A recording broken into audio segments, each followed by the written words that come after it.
Okay friends, I'm back. I'm just gonna show you one of the workers is using a small excavator here to move some of the dirt from the side of the property. And this is the tree that was saved. And so you can see the excavator, the small excavator is doing its job.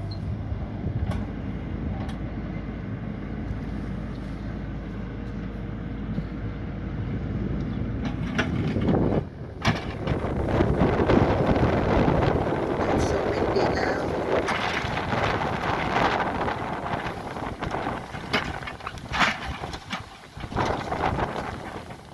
Okay friends, I thought I would just show you that part uh, of what the little excavator is doing.